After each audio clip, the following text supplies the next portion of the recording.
We're here to talk about mental health honestly, because we know 1 in 4 people have a mental health issue, and far too often the subject makes people feel uncomfortable.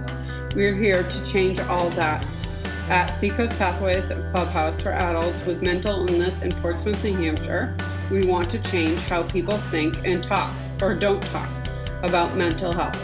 Join us as we take on stigma and approach mental illness honestly and courageously. This is Seacoast Pathways Clubhouse Live podcast, starting now.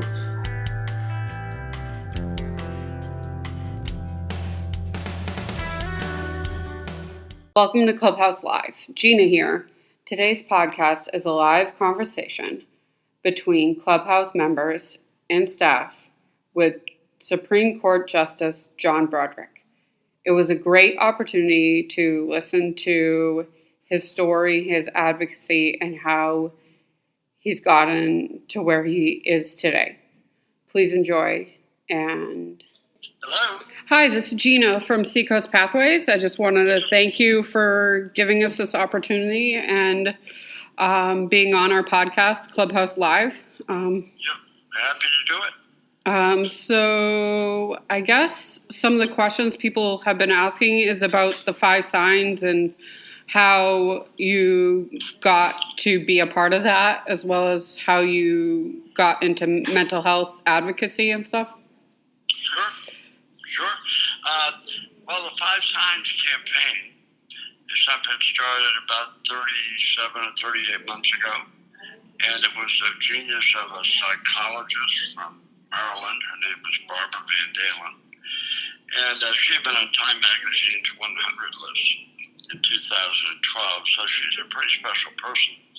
And she came up with what everyone seems to consider 5 of the most common signs of mental illness, and her goal was to get the message out across the United States.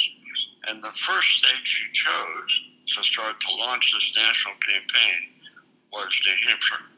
And I was asked to get involved by the head of behavioral health at Concord Hospital and the head of Riverbend Community Mental Health in Concord. And so I've been doing that now for 37 months, and I've spoken over 425 times to almost 100,000 people. And it has been eye-opening for me, and it has become really the most rewarding work of my entire professional life, and I don't say that lightly. So how did you get involved in mental health advocacy, like, after being a Supreme Court justice? Like, how did you start with that? Well, I'm the least likely guy to be doing it in a funny way. I'm a baby boomer, and in the world I'm from, nobody ever spoke about mental health problems, nobody. We're better today than we used to be, but we're a long way from where we need to be. And I didn't see mental health problems in my own family because I wasn't schooled in them, and I never learned about what it looked like and how you identified it. And one of my 2 sons had mental health problems, which he didn't understand, which we didn't see for what they were, and then he started drinking. And we saw alcohol. Everyone told us that that was the problem. It wasn't the problem. It was a symptom of an underlying mental health problem. So we treated what we saw and others told us was the problem. And it took my family to a really bad place. And thank God we've returned to completeness. But we might not have. And so I learned what I didn't know and the mistakes that I made. And when I had the opportunity to get involved in this campaign, having had our own lived experience of ignorance and wrong choices, I took the chance to get involved. And it's been really important work, not because I'm doing it, but because I see the need to talk about it and to change the landscape so we can finally begin to create a mental health system of care in the United States, which we do not have. So I've heard that you've been in schools and you've been just talking to students and stuff about mental health, and what have you been talking about to them, and how can you inspire? What's your message for people that are possibly listening to this podcast right now? I guess, about mental health and working through things? I've spoken more than 230 times in middle schools and high schools in New Hampshire, Vermont, Maine, and Massachusetts. And I continue to be invited places. It's not about me, by the way, but because most of the people who invite me don't know me, have never met me, and will never see me again. But it is about the power of this conversation on mental illness. And so what I'm trying to say to folks is, look, we've been ashamed of mental health problems for generations. We don't talk about them. We're afraid people find out about them. And that's not the answer. And so there are so many people suffering. 1 in 5 adults, that's almost 50 million of our fellow Americans, have a mental health problem in a given year. It's about the same for young people. Half of all mental illness begins by age 14. My own son was 13. We lose 20 veterans a day in America to suicide. We don't talk about that much. We need to start to deal with it. More police officers in our country last year died by suicide than every cause in the line of duty. Just let that wash over you for a minute and think, what are we doing about that? And so that's my interest, that people will stop feeling ashamed and we'll start a conversation about which there should be zero shame. And if we do that, we will start to realize, I believe, how common mental health issues are and how treatable many of them are. And we're not there yet. And so unless and until we start doing that, we won't change anything. We won't bring peace to people. And every person who's suffering a mental health problem has people who love them. So if you help one person on the way to treatment on mental illness, you help all the people that love that person. And it's way past time that we started doing that. And I see it now. And there is no good explanation as to why we treat mental illness like a character flaw. It's not a character flaw, it's a health issue. That's the issue. And I work at our Mid-Citron now, and they've been wonderful. I couldn't be doing this without them. And they came up with a component of the campaign called REACT. And it's very simple advice on what we should do if we see the signs. And the Department of Education in our state has been a big supporter of this campaign. I couldn't be happier with all the people who are on board, but I'm also impatient because I want change to happen. So what are, for the people that don't know the 5 signs, what are the 5 signs? Sure. The 5 signs, and these are not diagnostic of a specific mental health problem, but it's virtually impossible to have some of these signs without some mental health issue. And they're not the only signs, but they are the most dominant. And so the first one is you're not feeling like yourself. I don't mean you're having a bad day or you had a tough day at the office, you didn't do well in the science test. You're just not feeling like you used to. You're not feeling like yourself. The second sign is, are you feeling agitated? Everyone gets upset at some point. Everyone's agitated about something. So it's not kind of a one-off agitation. It's agitation that becomes kind of part of your everyday. You're snapping at people. You're impatient with people. And you normally haven't been. That may well be a sign. Are you withdrawn is the third sign. And in my son's case, he was withdrawn. He was a very talented artist, so he spent a lot of time in his bedroom as a kid drawing.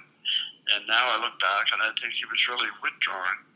So if you were otherwise social or like everyone around you, but suddenly you're moving away, that could be a problem. Not caring for yourself is the fourth sign. So normally you took care of your personal hygiene, but now you're not.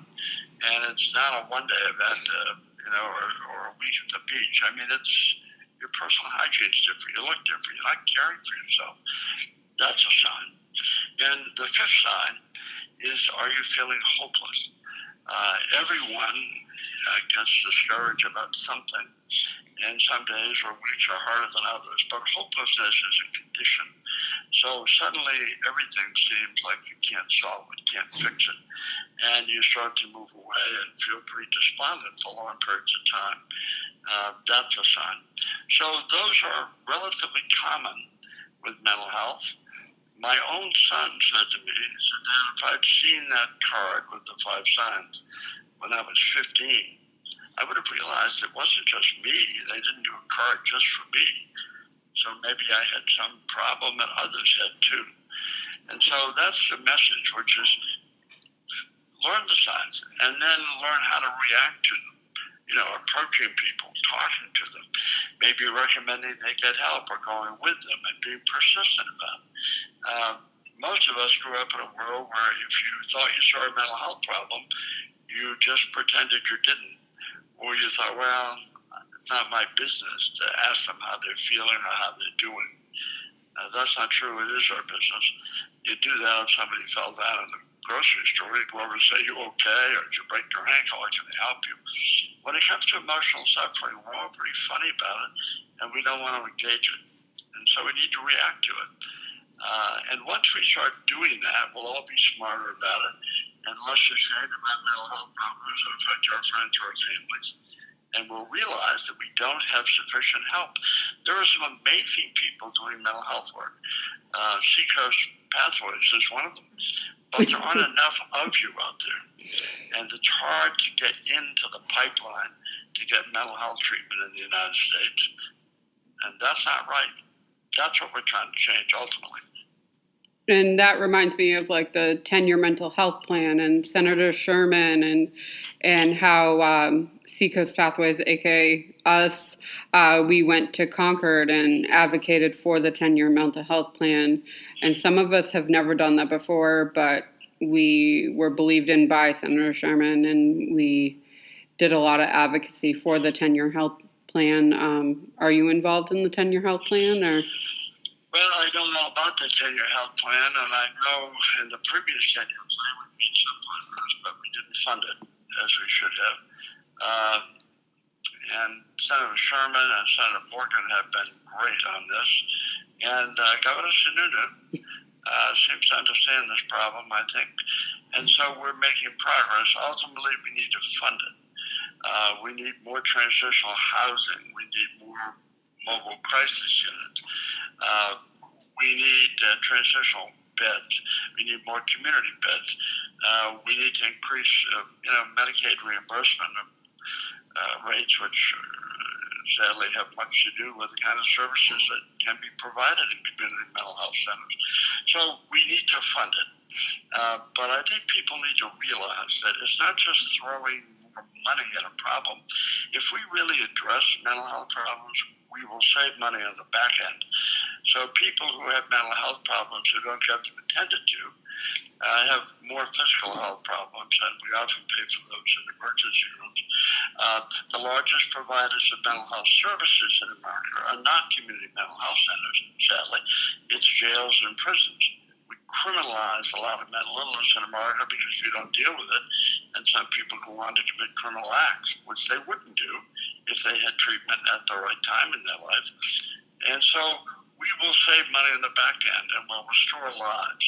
And the people who have adequate mental health care probably won't be dropping out of high school or won't be using drugs. It is part of much of what we see every day. We just don't identify it as such. So if we spend money wisely on it, identify it, talk about it, and deal with it, we'll save money that we're spending now needlessly on the back end. So the 10-year plan is powerfully important, but it needs to be funded. Which is always important, finding the money for it and for any policy, actually. But yeah, just like, and that money will help the clubhouse and have more clubhouses and have people be able to do like work after recovery and stuff. And, my son says to me all the time, and it's true when you think about it, he said, Dad, everyone with a mental health problem, I don't care their age or the nature of their mental health problem, they all have two things in common. I said, what is that? He said, number one, they didn't ask for the mental health problem. That's true. And number two, they don't deserve their mental health problem. That's true too. And so anybody you see or deal with who has a mental health problem, whether it's someone you know and love or someone you once met, they didn't ask for that condition. And anybody with those conditions could be us. I have a son who never had mental health issues, but he could have. I could have. I didn't do anything to deserve not having them. I think once we realize that, it's like having a broken ankle. We don't let people walk around on a bad ankle. We say, have you had that fracture set? Are you using a cast or a boot? Have you been to physical therapy? We're very good when we can see it. If we can cast it or x-ray it or subject it to an MRI, we're terrific, and we have a healthcare system that allows you access. But if we can't do those things, we think, well, maybe it's just you. You know, if you were a stronger person or a better person, you wouldn't have these problems. That's not true. It's just not true. And I see it so clearly now. And when I go to schools and talk to students from the 6th grade to the 12th grade, so many of those kids come up to me afterwards and share their stories. Sometimes they're crying. Sometimes they just want a hug or give me a hug. They just want to know that it's okay not to be okay and that help is possible. That's what we need to do. And if we do that, the 10-year plan will be funded because there'll be no other alternative. True that. So I'm with like 10 other people, and they may have questions too. So I'm gonna let them ask questions. Joe from Seacoast Pathways is here, and he's gonna ask a question. Thank you. My question is, what can schools do? What's the most important thing schools can do right now to address the mental health of their students? Well, the public schools that I've been to are all trying. Some of them have school psychologists. Most of them do not. They have counselors. Some of them have mental health training. Some are social workers. We need more counselors in the public schools. We also need to embolden the public schools to have a network outside the school where they can make referrals where referrals are necessary. And that's hard for a lot of these schools. There aren't as many services out there as there needs to be.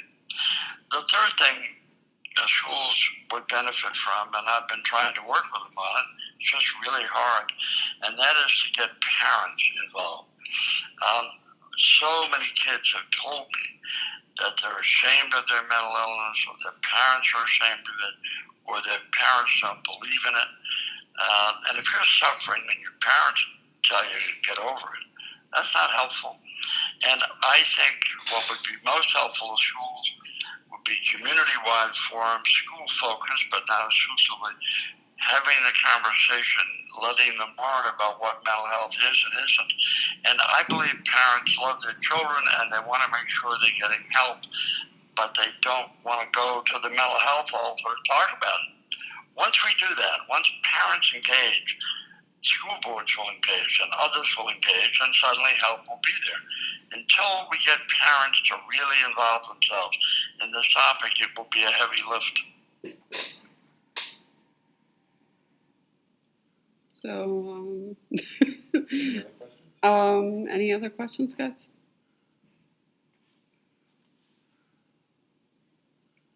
So, thank you very much. So is there anything else you would like to say to everybody, or? No, other than I have great respect for what you're doing. I'm late to the dance on mental illness. I'm not proud of that. But I'm here now, and I see it now. And if I could speak every single day before a different group of students or parents, I would welcome the chance. It is a very important issue. The Attorney General of our state, who I respect greatly, said to me within the last few months, he said, John, I see mental illness 24/7 in my job. Sometimes we call it drug overdose. Sometimes we call it domestic violence. Sometimes we call it abuse and neglect of children or crime. And not everyone who commits a crime has a mental health problem. But a lot of people who commit crime do have mental health issues. Not their fault, not their choice. So it's about time we all grew up like we have on cancer and AIDS and other illnesses and treated mental illness as an illness. And you guys do that work every day. More of us need to join you. We have Director Ann here, and she wants to ask something. Hi, Justice Broderick. This is Ann Strachan. We've met different times, and Yes, we have. yes, and I just am so just grateful that you speaking to us in our new podcast kind of programming here, which we're really excited about to help get the word out more about what we're doing. And I so agree with everything that you've said about we need change, being impatient, and to think of a mental health condition as an illness. But I also really want to get the message out that it's possible to recover with the right supports and to really move on to have, the highest quality of life possible. And I think that's one of the things that makes people so afraid, that they think they won't have a quality of life. They do. And I was probably one of those people years back. I thought mental illness was hopeless. It's far from hopeless. And recovery is possible. Treatment does work. Science has advanced. And I think that's a very important point. It's not a hopeless situation. It's only hopeless if we pretend we don't see it or we don't treat it. Right. And that people can with the right supports, and that is what we do here, but to help people build that sort of confidence and that belief in themselves that they can have, the life that they'd always hoped for. So that's in everything that you're saying, and we would just love to have you come visit us sometime if you'd like and see what we're doing, and and just kind of help us to hone that message so that we can get that out. It's a very important message. I'd be happy to come over, and I think you need a lot of support. You need the community to help you, and I've been to auditoriums, by the way. I'll just share this one story. I went to a high school for 525 students. It was a very good high school. And when I finished speaking, the senior in that school asked his 525 classmates this question. These are high school kids. Here's the question. Is anyone in this auditorium this morning that has a mental health problem, or someone you love has a mental health problem? Those are the only two categories. Would you please stand up? Now, I didn't know what to expect. It was early in my efforts. I would say of the 525 high school students in that room, 500 stood up. Wow. It was eye-opening, and I thought, it's been hiding in plain sight. Yeah. Why are we dealing with it? I've hugged a number of kids who have told me, high school kids, that they tried to kill themselves. And they're so grateful now that they got treatment. They feel so differently about themselves and their world. It is treatable. Yeah. And that is a very important component. It's first we have to identify it, talk about it, and then we need to treat it, because treatment is highly successful. But not if we ignore it, it's not. Right. And to think of it in positive terms rather than negative. Absolutely. I mean, you and I would never say to somebody with diabetes, oh, come on, snap out of it. We say such things to people who are suffering depression. Or people say, well, why are you depressed? You think if I knew I was depressed, I wouldn't be depressed. I don't know. I'm depressed. It's a health problem. And we all need to be grown-ups and deal with it. And you guys do that, and you are dealing with a population that is impacted, but many of them won't come forward or speak up. I understand it. I came from that world. It's not the answer. Silence never solves any problem. Right. Well, thank you so much. You're very welcome. I'll hand it back to Gina now. Or when you do reach out, because in my story, I reached out many of times to get diagnosed or figure out what was wrong, and it took 3 times for me to find the right person to help me. Other times they just said, well, you're just emotionally shopping or eating or whatever, not to figure out that I had depression or anxiety or anything else. And sometimes that you get just shut out, I guess you could say. You have to be persistent, Gina, and it's just a lot of people are discouraged by that. And good for you that you weren't, that you kept trying. You knew you needed help, and you got it. But we need to have a user-friendly system. So it's easy to find help. I've had parents share with me that it's taken them 4 months or 6 months to see somebody who can help their son or daughter. And these are people who might otherwise have contacts in the community. It doesn't seem to help. And it shouldn't have to be the difference maker. And one mother recently told me her son, 14, was having serious issues. And I said, well, it's not his fault. You've got to get him to see someone. She said, I can't get in before 4 months. And I said, you know what's sad? If your son fell down today and broke his leg, you could call 911 and they'd be at your door in about 10 minutes. But if he has chronic mental illness, good luck with that. That's what's not right. And we can treat it. That's what's really important, that we can treat it. There is success here. We just need to ensure that it happens. True. Invisible injuries or diseases or illnesses, they're hard to figure out, and you have to be persistent, and you have to figure out what's going on, and then afterwards figure out what works to make you feel better and be in the moment, and stuff like Seacoast Pathways, and how this is my only 4th podcast, and I used to not be able to do this at all. I used to have so much anxiety from it, but with the group of people just have made it feel really great, and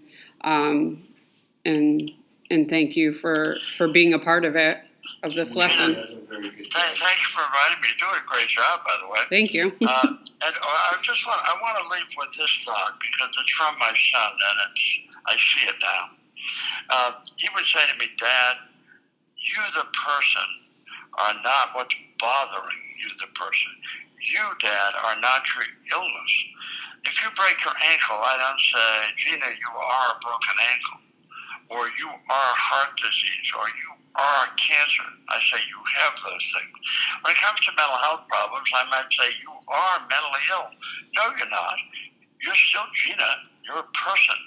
And that person is bothered by certain things in the world of mental health. So you don't become your illness. It's important for people to know that, even those who are suffering. You, the person, are not what's bothering you, the person. You don't become the broken ankle. You don't become the mental illness either. We need to grow up on it. We need to deal with it. So I applaud you for what you're doing, and congratulations, you're doing the podcast. Thank you. Thank you for this opportunity, and have a great day. Yeah, you too, Gina. Thank you very much. Bye. Bye-bye. Thank you.